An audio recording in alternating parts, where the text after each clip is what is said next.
Audio Jungle. Assalamualaikum warahmatullahi wabarakatuh. Perkenalkan, saya Umar Mahfudin, mahasiswa bimbingan konseling Islam semester 5 kelas A. Adapun membuat video ini adalah untuk memenuhi salah satu tugas mata kuliah patologi sosial, yang mana mata kuliah ini diampu oleh dosen Ibu Amalia Irfani. Di sini saya akan menjelaskan terkait korupsi, kolusi, dan nepotisme, atau yang biasa disebut dengan singkatan KKN. Nah, yang pertama yaitu korupsi. Korupsi dalam bahasa Latin disebut corruptio, dari kata kerja corrupere, yang mana memiliki banyak makna, seperti halnya busuk, merusak, menggoyahkan, memutar balik, dan menyuap. Jadi korupsi adalah suatu tindakan yang mana menyalahgunakan kekuasaan dan mengambil hak milik orang lain. Sedangkan yang kedua yaitu kolusi, yaitu adalah suatu perbuatan yang mana perbuatan tersebut itu tidak jujur atau kecurangan dalam melakukan kesepakatan, khususnya secara diam-diam dengan melakukan penyuapan agar urusannya lancar tanpa hambatan. Dan yang ketiga yaitu nepotisme. Itu adalah sikap pilih kasih dengan lebih mementingkan kerabat, anak, atau yang terdekat dalam segala urusan. Nah, jadi teman-teman mungkin semuanya sudah tidak asing lagi dengan kata-kata tersebut, dengan istilah KKN, dengan apalagi dengan korupsi dan lain sebagainya. Mungkin kita sudah di telinga kita sudah sangat familiar dengan kata-kata tersebut, karena memang khususnya di Indonesia sebutan korupsi itu sudah sering sekali kita dengarkan, dan orang yang melakukan perbuatan korupsi itu adalah koruptor. Nah, jadinya sudah dijelaskan tadi bahwasanya koruptor ataupun korupsi ini adalah suatu tindakan yang salah, karena mereka menyalahgunakan sesuatu yang bukan haknya. Dan di Indonesia sendiri korupsi itu sering dilakukan dengan cara menyalahgunakan uang, dan biasanya orang yang melakukan korupsi ini adalah orang yang memiliki kekuasaan, seperti halnya para pejabat, para anggota pemerintahan, dan lain sebagainya. Nah, sedangkan yang disebut dengan kolusi ataupun bahasa kita sehari-hari itu adalah suap menyuap. Nah, contoh kasus dari kolusi mungkin kita juga sering melihatnya, bahwasanya pada saat kita ingin mengurus administrasi, di situ biasanya ada orang yang tidak ingin mengikuti prosedur, ada orang yang tidak ingin melakukan antri, mereka memilih lewat jalan pintas, tapi jalan tersebut salah. Mereka menyuap orang yang bersangkutan untuk meluruskan ataupun mempercepat urusan mereka dengan cara orang tersebut tidak mengikuti prosedur ataupun melakukan antri. Sedangkan nepotisme, mungkin kalau nepotisme ini kita juga sudah tahu, bahkan sudah tercatat di sejarah Indonesia, yaitu pada masa pemerintahan Presiden Soeharto kurang lebih 30 tahun, yang mana pada masa pemerintahan Bapak Soeharto semua dari pejabat-pejabat, baik itu dari anggota DPR, anggota Dewan lain sebagainya, dan lembaga-lembaga yang tertinggi di kedaulatan Republik ini itu adalah dari kalangan kerabat dan sanak saudara beliau. Itulah yang disebut dengan nepotisme.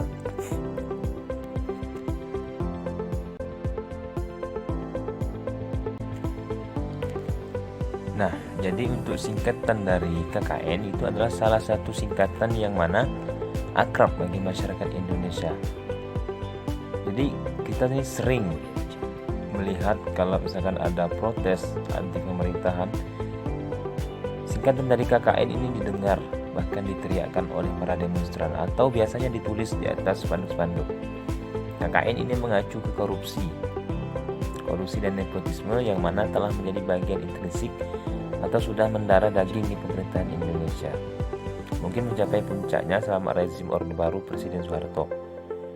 Nah, korupsi di Indonesia sendiri sudah membudaya sejak dulu.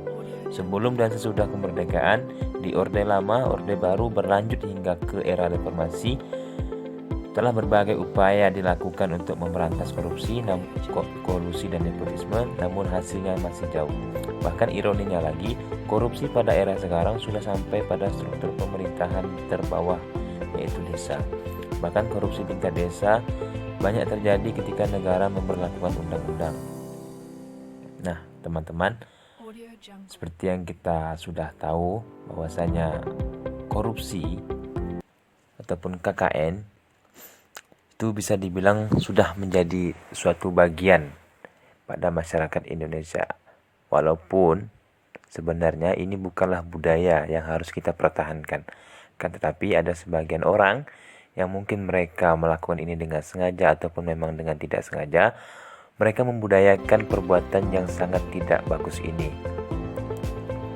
Perbuatan korupsi sendiri memang di setiap negara, di setiap wilayah, di setiap diri terhadap seseorang pasti memiliki jiwa yang ingin berlebihan. Akan tetapi tidak dengan cara mengambil yang bukan haknya. Nah, korupsi ini sendiri itu sama halnya dengan kita mengambil ataupun mencuri yang mana hak tersebut bukan milik kita.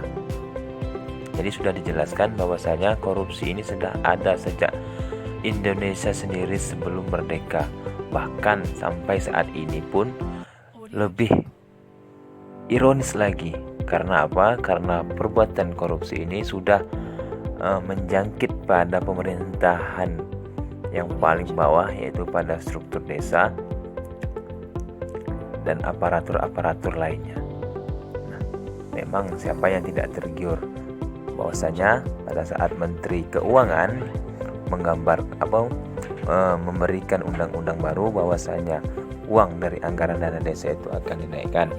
Siapa yang tidak tergiur dengan uang yang sebanyak itu?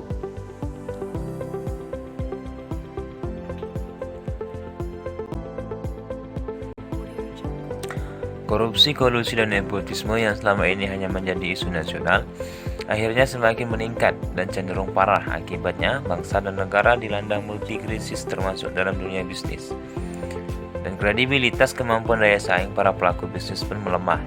Dalam praktik bisnis di Indonesia, fenomena yang sering muncul dalam masyarakat adalah setiap peluang usaha selalu tidak lepas dari adanya KKN. Hampir setiap media informasi cetak, elektro, digital, internet memenuhi berita. Dan masalah di Indonesia terus menjadi berita utama ataupun headline hampir setiap hari di media Indonesia yang menimbulkan banyak perdebatan panas dan diskusi yang sangat sengit.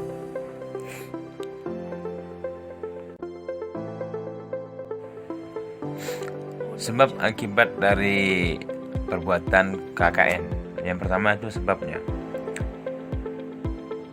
Yang pertama, mentalitas aparat yang buruk, desakan ekonomi keluarga, kemampuan kerja aparat yang kurang memadai, adanya niat untuk mencari kekayaan bukan melaksanakan tanggung jawab, dan yang terakhir yaitu moral.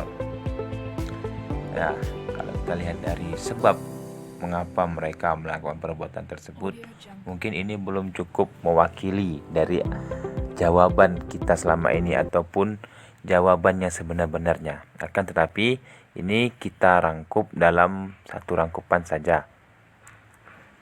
Yang pertama, mentalitas aparat yang buruk. Ya, jelas ketika seseorang sudah melakukan perbuatan-perbuatan tersebut, artinya mereka memiliki mental yang sangat tidak baik.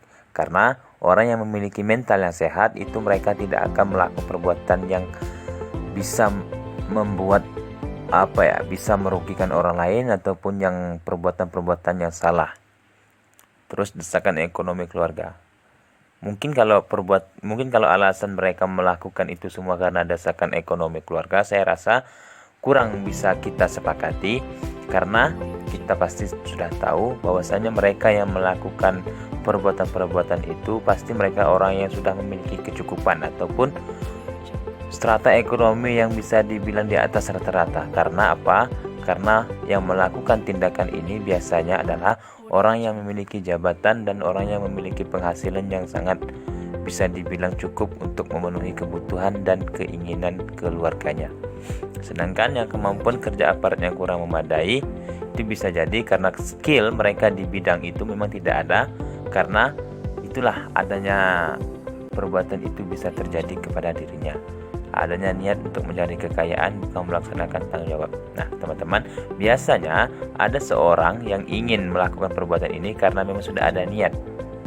Misalkan dia memang sudah memiliki rencana, sudah memiliki plan bahwasanya ketika nanti aku bisa memiliki jabatan, aku bisa memiliki kesempatan untuk melakukan tindakan itu, maka akan aku lakukan.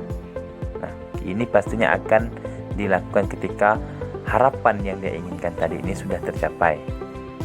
Akan tetapi biasanya ada orang yang memang sebelumnya tidak memiliki niat untuk melakukan perbuatan ini, cuman mereka memiliki kesempatan. Nah, biasanya ini juga bisa mempengaruhi dari pikiran orang tersebut. Walaupun sebelum-sebelumnya dia tidak memiliki niat untuk melakukan tindakan ini, akan tetapi oleh karena adanya kesempatan tersebut, maka terjadilah perbuatan ini tersebut. Terus moral, ya jelas pasti mereka memiliki moral yang sangat jelek, makanya mereka melakukan perbuatan ini. Adapun akibat dari perbuatan tersebut, yang pertama yaitu adalah hilangnya dana negara dan uang pajak yang diakumulasi dari masyarakat. Selanjutnya terjadinya instabilitas sosiopolitik domestik, hilangnya kepercayaan masyarakat dan adanya kesenjangan sosial, dan yang terakhir terhalanginya pembangunan nasional.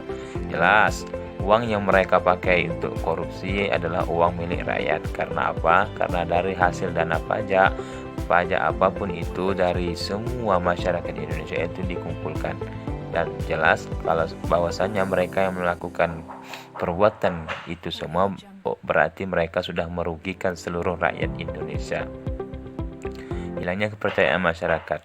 Biasanya inilah yang namanya yang melakukannya satu, cuman yang terkena imbasnya ini seluruhnya. Gini, biasanya kalau kita melihat para calon-calon yang ingin mencalonkan dirinya, entah itu menjadi presiden, entah itu menjadi calon gubernur, wali kota, bupati, dan lain sebagainya, saat mereka berkampanye, saat mereka menyampaikan visi misi dan lain sebagainya, di situ ada sebagian orang yang mengatakan begini, alah percuma kalau ngomong itu, nanti kalau udah jadi pun pasti melakukan perbuatan yang tidak jelek, itu hanya angan-angan lah, itu hanya iming-iming belaka lah. Nah, padahal tidak bisa kita terima bersih, tidak bisa kita meratakan mereka itu ingin melakukan perbuatan tersebut. Akan tetapi memang karena sudah ibarat kata tuh sudah kapok ataupun sudah jera dengan omong-omongan yang dilakukan oleh sebelum-sebelumnya, akan tetapi hasilnya saat mereka mendapatkan apa yang mereka inginkan, malah mereka meludahi omongan yang mereka sampaikan sebelum-sebelumnya. Jadi wajar saja jika hilangnya kepercayaan masyarakat. Terus terhalanginya pembangunan nasional. Jelas pembangunan nasional pun akan terbengkalai karena dana yang seharusnya dialokasikan untuk pembangunan, dana yang seharusnya dialokasikan untuk dikembalikan ke masyarakat itu tersendat karena diambil oleh si koruptor tersebut.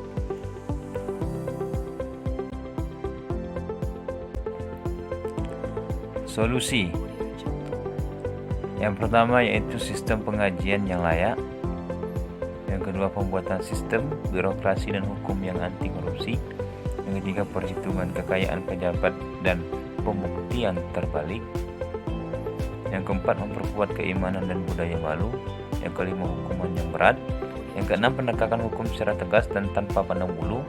Yang ketujuh, kesadaran kolektif dan kontrol publik. Yang kedelapan, teladan dari para pemimpin. Nah, mungkin ini adalah solusi yang bisa kita tawarkan untuk bisa mengurangi dari perbuatan-perbuatan budaya-budaya yang biasa dilakukan oleh para pejabat, korupsi dan lain sebagainya. Ya, salah satunya yang kita tahu bahwasanya hukum di Indonesia bisa dibilang itu sangat lemah, apalagi terkait hukum yang pandang bulu. Mereka yang melakukan korupsi, mereka yang mencuri uang negara, mereka yang sudah merugikan banyak masyarakat, itu tidak sesuai dengan hukumannya tidak sesuai dengan apa yang mereka lakukan. Sedangkan masyarakat biasa yang melakukan kesalahan kecil saja, yang hanya mencuri hanya untuk memenuhi kebutuhan hidupnya saja, itu diberikan hukuman yang sangat-sangat berat.